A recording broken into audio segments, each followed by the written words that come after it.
Share market investors के लिए एक और गिरावट वाला हफ्ता। बीते हफ्ते बाजार में वॉलिटिलिटी भी खूब थी और काफी इवेंटफुल भी रहा ये वीक। हेलो, मैं हूं तुलिका और आप देख रहे हैं मार्केट रैप, जहां हम रैप अप करते हैं लास्ट ट्रेडिंग वीक को और जानते हैं अगले हफ्ते का आउटलुक।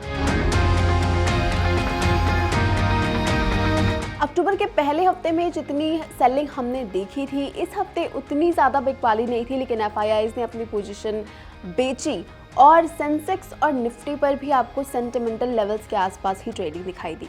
इस हफ्ते आरबीआई एमपीसी की ओर से अक्टूबर पॉलिसी आई, जिसमें लगातार 10वीं बार रेपो रेट को 6.5 पर स्टेबल रखा गया। इसके बाद बैंकिंग स्टॉक्स चढ़े और बैंक निफ्टी को थोड़ा सपोर्ट मिला था। उधर यूएस मार्केट्स में तेजी दिखी, लेकिन महंगाई और बेरोजगारी दावे बढ़ने के चलते थोड़ी सुस्ती आ गई थी लास्ट एंड में। अमेरिका में सितंबर की रिटेल महंगाई 3.5 साल में सबसे कम, लेकिन अनुमान से ज्यादा रही। 2.3% का अनुमान था, लेकिन ये 2.4% पर आई है। वहीं जॉबलेस क्लेम डेटा एक साल में सबसे ज्यादा रहा। कमोडिटी बाजार भी काफ़ी वॉलेटाइल रहा। स्पेशली क्रूड में हमने हफ्ते की शुरुआत में गिरावट देखी थी, लेकिन हफ्ते के अंत तक यहाँ भी उबाल आया।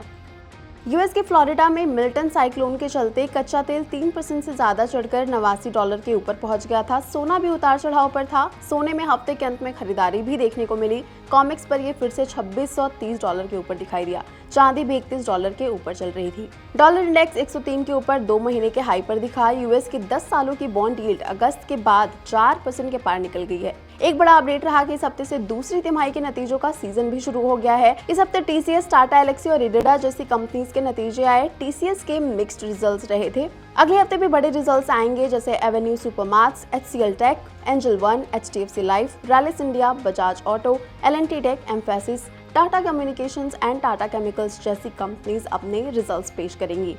इसके अलावा अगले हफ्ते रिटेल और थोक महंगाई के आंकड़े आएंगे, लेकिन साथ में ग्लोबल ट्रिगर्स जैसे इजराइल ईरान कॉन्फ्लिक्ट्स और क्रूड और डॉलर जैसे ट्रिगर्स पर भी हम नजर रखेंगे। आज के लिए इतना ही। बाकी बिजनेस और बाजार की तमाम खबरों के लिए देखते रहिए जी बिजनेस।